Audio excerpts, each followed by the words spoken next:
प्यारे सत्संग जी, प्यार से कहिए सतगुरु सतनाम सत साहिब जी, सतगुरु सतनाम सत साहिब जी, सतगुरु सतनाम सत साहिब जी। बोल सतगुरुदेव महाराज की जय, सतगुरुदेव महाराज की जय, सतगुरुदेव महाराज की जय। आज के सत्संग के आनंद की जय, आज के सत्संग के आनंद की जय, आज के सत्संग के आनंद की जय। तो प्यारी सत्संग जी, मैं सभी ब्रह्मांड के इन 3 लोक के हंसों को, निज धाम सतपुरुष जी के लोक के परम हंसों को और निज धाम के सतपुरुष जी, परम पुरुष जी, महाचेतन सुरति वही हैं, उनके चरणों में मेरा कोटि कोटि प्रणाम है। वही बोलने वाले हैं। ये गदा भाई निमित बिन माइक का काम करता है। आपके आगे जो निरक्षर शब्द है, जो लिखा बोला नहीं जा सकता, उसको मैं खर में कन्वर्ट करता हूँ मन के कारण, तो आप उसको समझ सकते हो। नहीं तो सुरती अभी आप जानते नहीं, तो इसलिए सुरती से आप पकड़ नहीं सकते, इसलिए ये सब करना पड़ता है। तो प्यारे सत्संग जी, आज 22/7/2021 है और आपके समक्ष में पलटू साहब का एक दोया आपको सुनाया था, एक लाइन उनकी, उसके बाद आगे चला था अपना लिखा है, उसके बाद हम 7वीं लाइन पर, इस काव्य की 7वीं लाइन पर रुके थे, तो उससे आगे चलने की चेष्टा करेंगे। साथ में आपको अष्टावक्र की गीता के विषय में जानकारी दूंगा और कृष्ण भगवान की गीता के विषय में भी कुछ दूंगा और इसी तरह बुद्ध जी के विषय में भी कुछ आपको देता जाऊंगा। तो आप एंड में ही कर लेना कि इसका जिस्ट क्या है और उसी के हिसाब से आपको भेज दिया जाए। काव्य की 7वीं लाइन में कहते हैं, छूटी कुमति की गांठ प्यारो, सुमति प्रकट हुई नाची संग वेना। ये छूटी कुमति, जब आपके अंदर से सभी किस्म की जो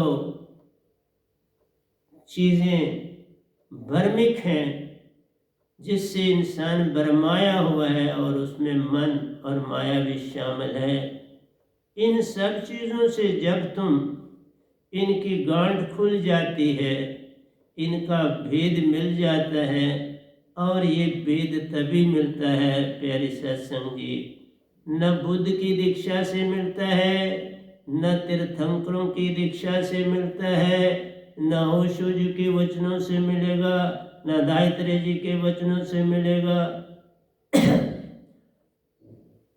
ये सब का सब न गीता से मिलेगा, न अष्टावक्र की गीता से मिलेगा, संसार के न वेदों से मिलेगा, न पुराणों से मिलेगा। अगर मिलेगा तो एक पूर्ण सतगुरु से ही मिलेगा, जो कि एक ही संसार में आता है। संसार के गुरुआ तो 6-6 लाख तक होंगे संसार में काल के, क्योंकि उन्हीं ने राज करना है, तो उन्होंने खूब संख्या अपनी बढ़ाई हुई है। और जो सतपुरुष के दायरे से आता है, वो खुद भी एक, बेचते भी हैं एक, वो एक से करता है अनेक। तो जब तक आपके पास पारस सुरति नहीं होगी, तब तक आप चेतन नहीं हो सकते, तब तक आप कुमति को छोड़ नहीं सकते। तुम्हारे अंदर मन और माया कुमति ही तो भरते हैं, भाव पे भाव लाते हैं, कल और कल में ले जाते हैं, इस पल में आने देते ही नहीं। तो बस वही सबसे बड़ी अडंबर। ये काम यत्न से न होए, सतगुरु कृपा पावे कोई कोई, बिना सतगुरु कोई पावे नहीं, कोई कोट न करे उपाय। मरिए ते मर जाए, छूट पड़े संसार, ऐसी मरनी को मरे, दिन में 100 बार। ये कबीर साहब ने कहा, कितना सुंदर। जिन जाने तिन रंग मान, जो जानेगा वही रंग मानेगा। इसलिए बिन सार शब्द तुम्हारी कोई गांठ नहीं खुल सकती। अर्जुन नहीं ना खोल सका कोई गांठ, बेचारा भरम में सारा को, सारे पांडु भरम में डाल दिए गए। कभी कहा यज्ञ करो तो पाप छूटेंगे, यज्ञ किया तो कहा हिमालय चढ़ो तुम्हारे पाप खत्म होंगे। हिमालय चढ़े वहीं सड़ गल गए बर्फ में और काल के दायरे में फंस गए। कोई नहीं संसार में, काल भगवान नहीं राज देता सतपुरुष का, तो बाकी कैसे देंगे, उन बाकियों के पास है ही। बस यही कहते हैं यत्न कर, योग कर, ध्यान कर। किससे ज्ञान ध्यान करोगे जब तक दिया जलाने के लिए मैच बक्स ही नहीं, तो दिया ही नहीं जला, तो कैसे आप अपने अंदर वो रोशनी उत्पन्न करोगे। दिया जलेगा तो रोशनी उत्पन्न होगी, तुम्हारी आत्मा चेतन होगी तो तुम्हारा दिया जल पाएगा, नहीं तो ऐसे नहीं जलता। अष्टावक्र भी अपनी गीता में लिखते हैं कि आत्मा साक्षी है, व्यापक है। साक्षी है, सब कुछ देखती है, व्यापक है, मौजूद है, पूर्ण है, कोई कमी नहीं।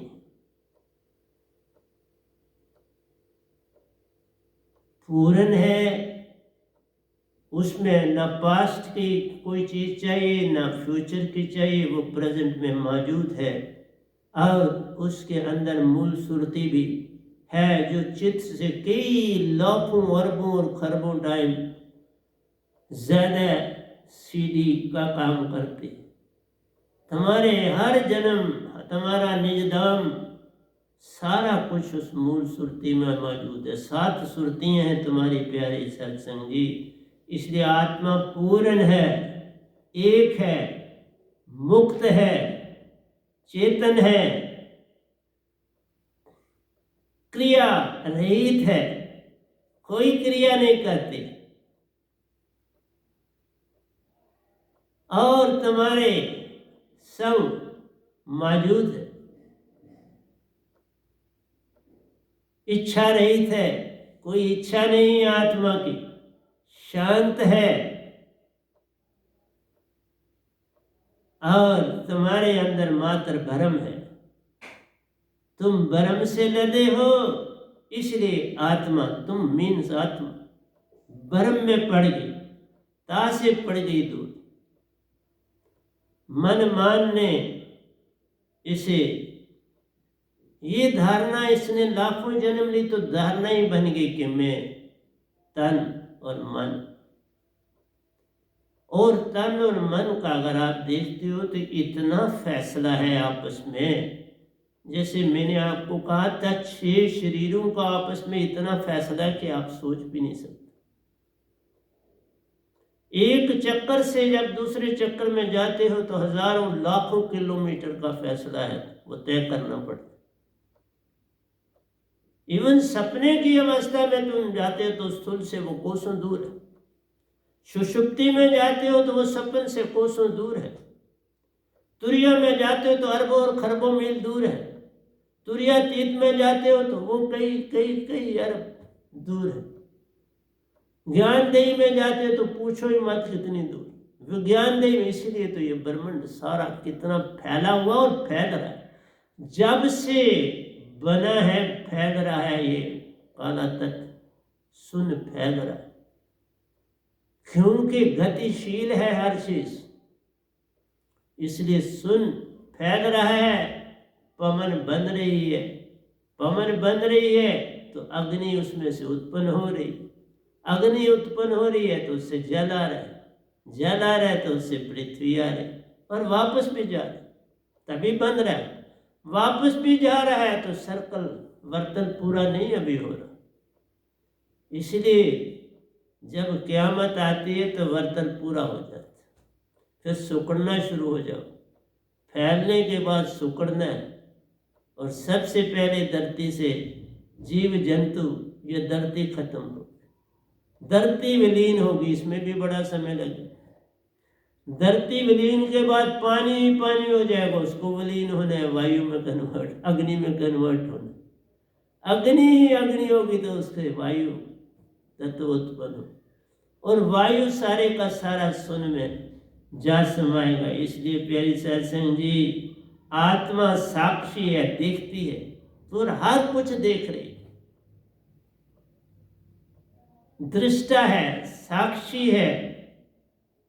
इसलिए ये संसार दृश्य, ये सारे का सारा संसार दृश्य। तुम दर्शक, हर जीव जंतु दर्शक देख रहा है, और तुम्हारे अंदर जो आत्मा है वो दृष्टा है। आत्मा दृष्टा है, बस तुम आत्मा हो, तुम और कुछ नहीं। तुम देख सकते हो, हर जगह व्यापक हो, पूरी तरह से पूर्ण हो, कोई कमी ना ये टूटे, न मल लगे, न जले, न जाए, धन सो मानस नानका जो एक गल चले। नैनन छेद शस्त्रान ध्यानितापो न शोषती मारुता। ना इसे शस्त्र काट सकता है, न अग्नि जला सकती, न वायु उड़ा सकती है। इसका कोई आद और अंत नहीं। न ये टूटे न मल लगे, नैनन छेद शस्त्रानी न ध्यानित्यापो न शोषिति मारुता। कोई इसे मार नहीं सकता, काट नहीं सकता, अग्नि जला नहीं सकती। तो इसी तरह से पूर्ण है, एक है, अपने स्रोत से जुड़ी हुई है। उसका स्रोत महाचेतन सुरती बिल्कुल जुड़ी हुई है, उस ताना जुड़ा हो। ताना ना जुड़ा हो तो ये फिर स्वच्छ कैसे लेगी? ताना जुड़ा है, लेकिन तुम इसको जोड़ने नहीं देते। मन और माया ये बीच में आ जाते हैं, कहते नहीं ये काम नहीं करना। मुक्त है, इसे कोई कुछ नहीं कहे, है ही मुक्त। तुम मुक्त ही हो तो मुक्ति क्या पानी है? बस इसको अलग करने का ढंग आ जाए। मुक्त हो, तुम्हें कोई बंधन ही नहीं है। तुम तो वो खुशबू हो, सत्य का ही अंश। फूल से खुशबू उड़ रही, और कभी अभी आऊंगा आपके पास तो ये फूल की खुशबू के उड़ने की भी बात करूंगा आपसे। तो मुक्त है, चैतन्य रूप है, महाचेतन का अंश है। तो चेतन हर चीज याद रखती है, कोई चीज भूल नहीं सकती। जो देखती है बैठ जाता, हर चीज का उसको संग्रह अपने में करा पूरी तरह से। इसलिए प्यारी सत्संग जी, अगर मेरी बातों को समझ जाओ तो क्रिया रीत है। खुद ये कोई काम इससे लिया जा सकता है कि इसको मन ने हाथ दे दिए, टांगें दे दी, मुख दे दिया, फिर ये अंदर प्रोसेस बन गई मन के कारण और आपके कंठ के कारण, जो इसको अक्षर में बदल देता। नहीं तो ये सुरती है, सुरती को अक्षर में बदला जाता है। आपकी जीवा है, तालु है, कंठ। जीवा, तालु और कंठ जो है, ये इसको अगर एक चीज इनमें मिस हो जाए, तालु ना हो तो ये अक्षर नहीं बने, जीवा ना हो तो अक्षर नहीं बने, कंठ खराब हो जाए तो ये अक्षर नहीं बने। ये तीनों का संबंध है जिससे आप श्रुति को अक्षर में कन्वर्ट कर सकते हैं। इसलिए प्यारी सत्संग जी, असंग है, इसको किसी का संग नहीं चाहिए, रिश्ते नातों से परे। असंग, ये रिश्ते नाते तुम्हारे मन के कारण, आत्मा के कारण नहीं। ये रोना धोना चिल्लाना, ये सारा मन का खेल। मन ही रोवे, मन ही सोवे, मन ही करे सब काम। श्रुति उसमें सहायक प्यार, तभी बनता है काम। श्रुति सहायक हो जाती है, चलने में सहायक हो जाती, बोलने में सहायक हो जाती, नहीं तो ये बॉडी डेड हो जाए। मन आत्मा से बस काम ले रहा है। बाहर सारा देख लो ना, आप शून्य को देखते हो तो सारा डेड है ना, शून्य डेड है और फैल रहा। जो शून्य है वो 5 अंगों से बना और 5 अंग से ये बॉडी भी बनी। 5 तत्व बार है, 5 तत्व से बना तू, बना शरीरा। 5 अक्षर से खर है, शब्द है, जो सुरती है वो शब्द है, और जो तुम बोलते हो वो शब्द है। शब्द के संग्रह से कोई पार नहीं होता। कितना विद्वान बन जाओ, ये खर जो है इसमें कोई जान नहीं। इसलिए वो ज्ञान नहीं है, वो शब्दों का संग्रह है। इसलिए कई लोग जो ज्ञान अपनी चीजें जमा कर लेते हैं, बेसिकली वो शब्दों का संग्रह करते हैं। जब ज्ञान उपजे तो फिर ध्यानी बन जाता है। ज्ञान उपजने के साथ ही वो ध्यानी बन जाता है, और ध्यानी जब बने तो सार शब्द की तलाश करने में जुट जाता है। फिर पूर्ण सतगुरु को ढूंढने की चेष्टा करता है, ताकि इसको चेतन कर दे कोई, मेरी आत्मा को। फिर इसको कोई बुला नहीं सकता, इसे बरमा नहीं सकता। मुझे कोई बरमा सकता है, मन आप ही दे, कुछ भी नहीं कर सकता। इसलिए कहा मन के मते न चालिए, मन के मते अनेक। मन के मुताबिक मत चलो, इसके ऊपर चलने वाला तो सारा संसार। एक न भूला, दो न भूले, भूला फिर या कुल संसार। सारा संसार ही भूला, समझ बैठा है अपने आप को मन और माया। बस यही सारा चक्कर यही हो गया। इसलिए इच्छा रहित है, शांत है, सिर्फ भ्रम के कारण संसार में फंसी हुई। भ्रम, तजो भ्रम, तभी कहा ना तजो भ्रम भजो पार ब्रह्म, नानक के सच्चे धर्म। देखो एक एक चीज जो संत लिख जाते हैं उसको तुम समझते नहीं, गोटा मार लेते। कहते हो ज्ञानी नहीं, तुम ज्ञानी नहीं बने, तुमने शब्दों का संग्रह कर लिया। वेद ज्ञान नहीं है, शब्दों का संग्रह है। पुराण ज्ञान नहीं है, शब्दों का संग्रह। गीता ज्ञान नहीं है, शब्दों का संग्रह। जो ज्ञान होता है वो पूर्ण संतों से ही मिलता है, और उसका अपने आत्मा को खुराक देनी होती, जिससे आत्मा मन और माया से परे हो जाए। बस इतना सा काम कर लो तो हो गया भजन। मन की तरंग जान लो तो हो गया भजन। आत्म का ज्ञान हो गया तो हो गया भजन। आत्म को निज भेद मिल गया तो हो गया भजन। तब आदत बुरी सुधार लो तो हो गया भजन। दुख सुख को जान लो तो हो गया भजन। 5 चोर पकड़ लो तो हो गया भजन। इसलिए प्यारी सत्संग जी, आप भ्रम के कारण, और एवं सांसा भी भ्रम है।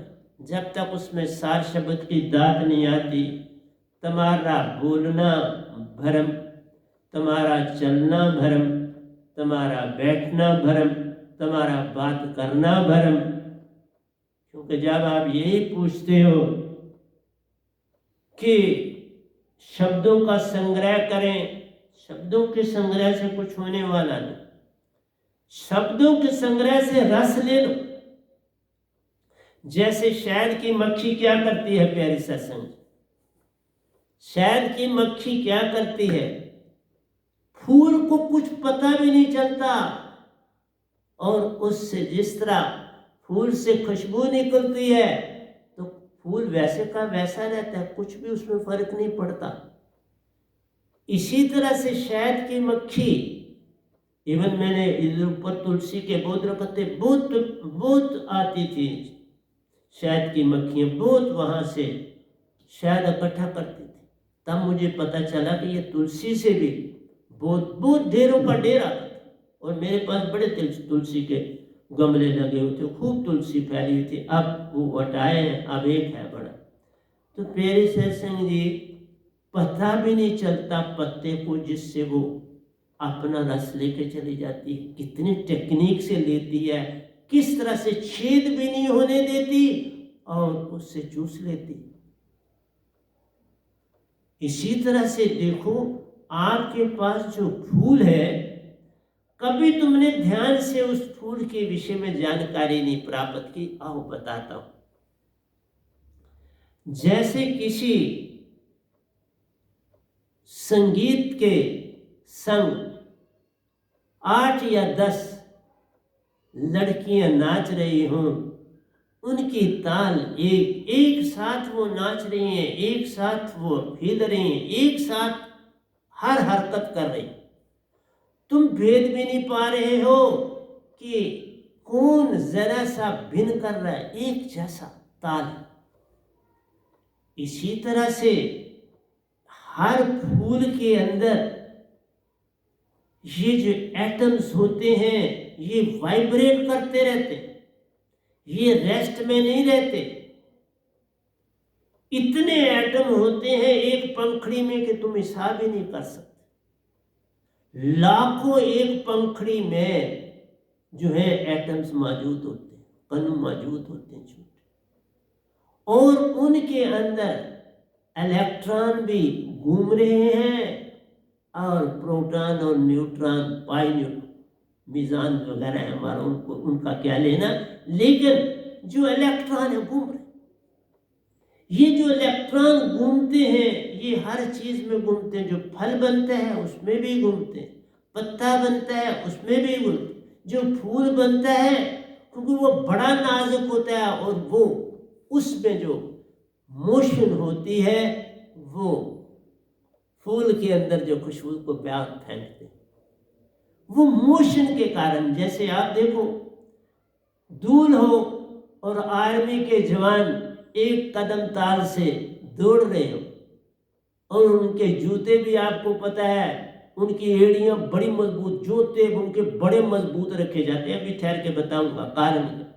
उनके जूते ये नहीं होते कि फ्लीट पहने, उनके जूते बड़े मोटे, बड़ी आवाज देते हैं। दूर से आवाज आती है कि बाबा ये आर्मी की कोई प्लेटून आगे चल रही, और वह जब चलती है, अगर वो मैदान हो तो फिर धूल उड़ती। वो तो कदम ही मार रहे हैं लेकिन धूल उनके अपने सरों से ऊपर तक जा रही, आवाज भी आ रही, धूल उड़ी। अब उसका ठिकाना बदला और वो धूल भी तुम्हारे नासापटों में दाखिल हो जाती। इसी तरह से फूल में भी जब ये इलेक्ट्रॉन वाइब्रेट करते हैं तो वो अपनी खुशबू छोड़ते हैं और वो खुशबू तुम लेते, वो चलती रहती है और फूल में आती रहती। जब तक वो फूल खिला है वो खुशबू देता। देखा कितनी खुशबू उसमें आ जाती, वो अंदर से नाच रहा है फूल, इसलिए उसकी जो धूल है खुशबू है। वो खुशबू तुम्हें दिखाई नहीं देती, इतनी सूक्ष्म। इसी तरह से आत्मा इतनी सूक्ष्म है कि दिखाई नहीं देती और हर समय वाइब्रेशन। आत्मा रेस्ट में नहीं कभी बैठी है, वो गतिशील अंदर बिल्कुल एक ही जगह पर रहती है और तुम्हें पता भी नहीं चलता और पूरी गतिशील।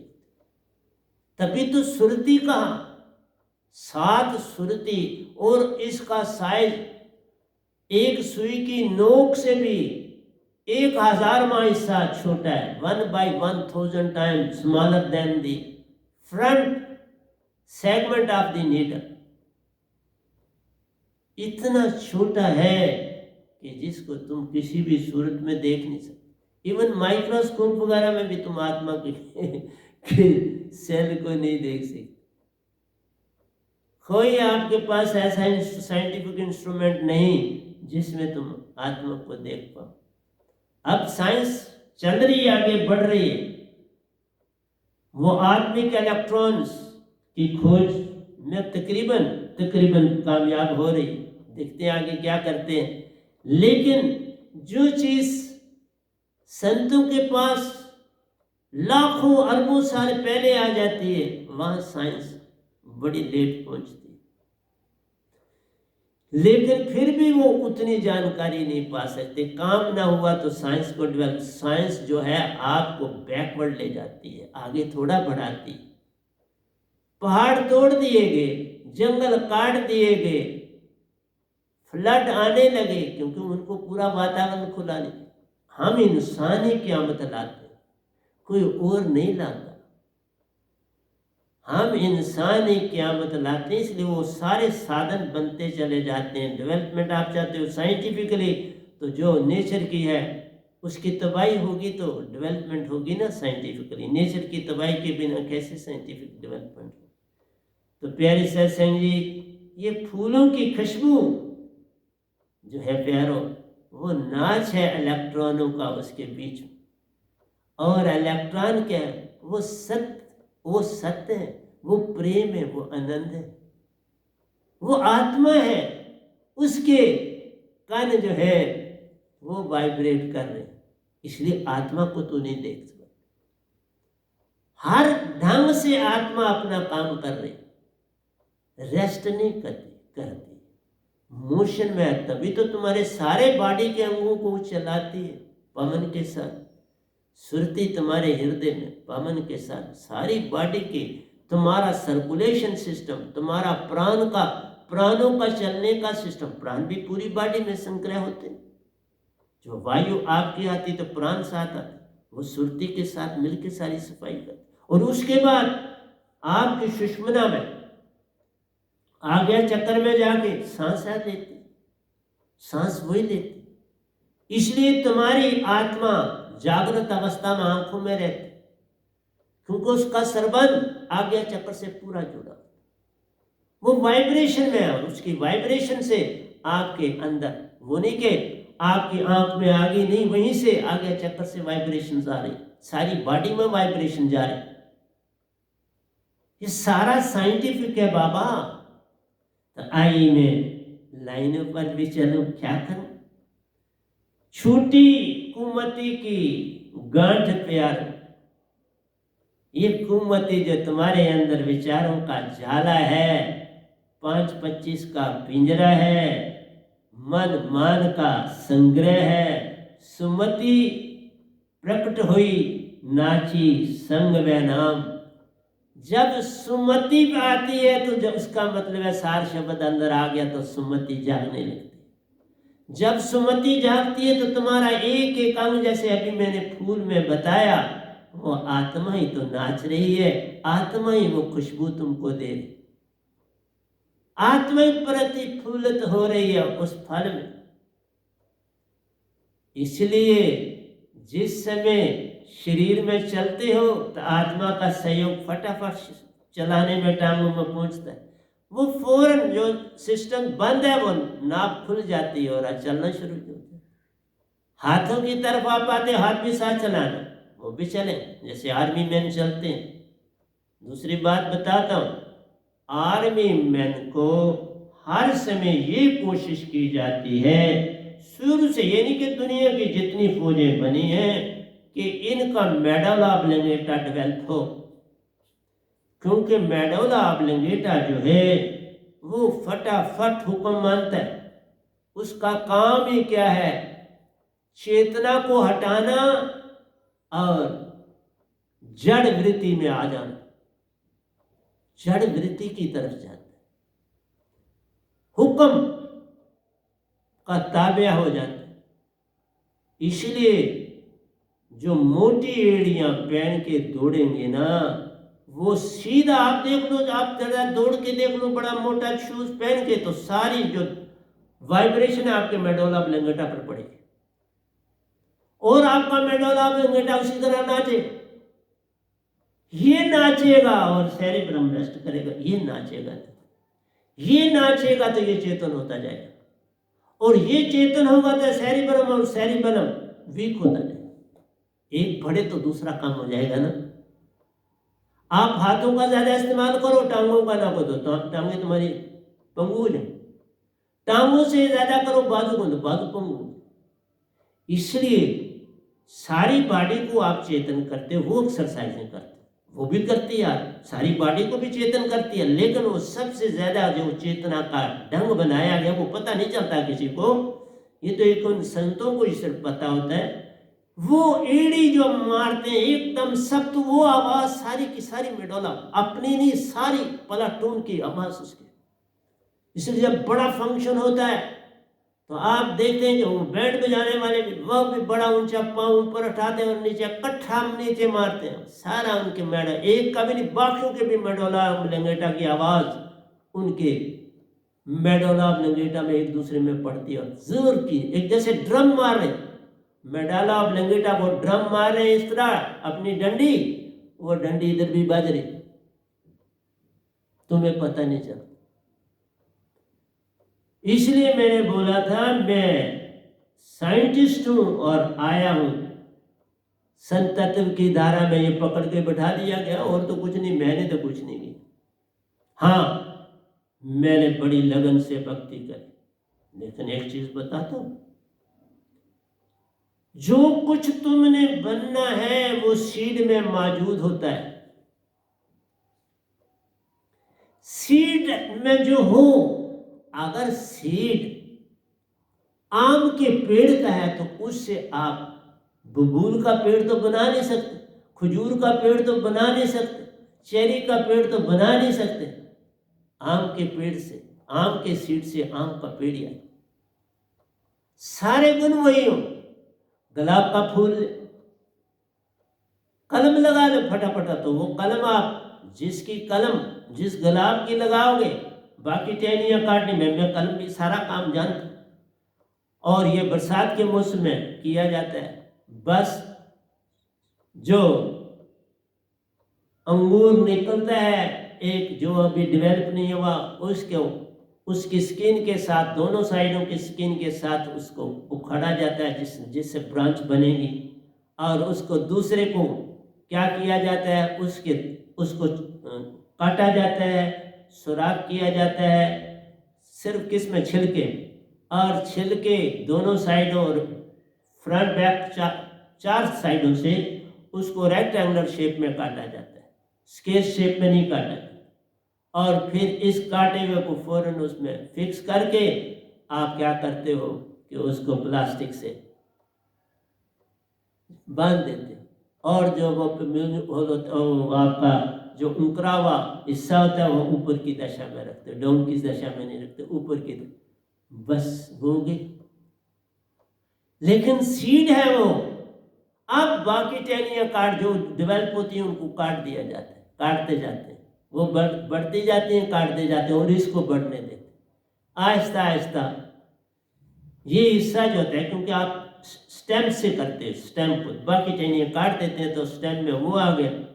अब सारे का सारा जो फूल आएगा वो स्टेम का। अब प्लांट्स भी इस तरह से हो रहे, देसी आम के दूसरी कलम लगा दी जाती है तो वो डेवलपमेंट होती है।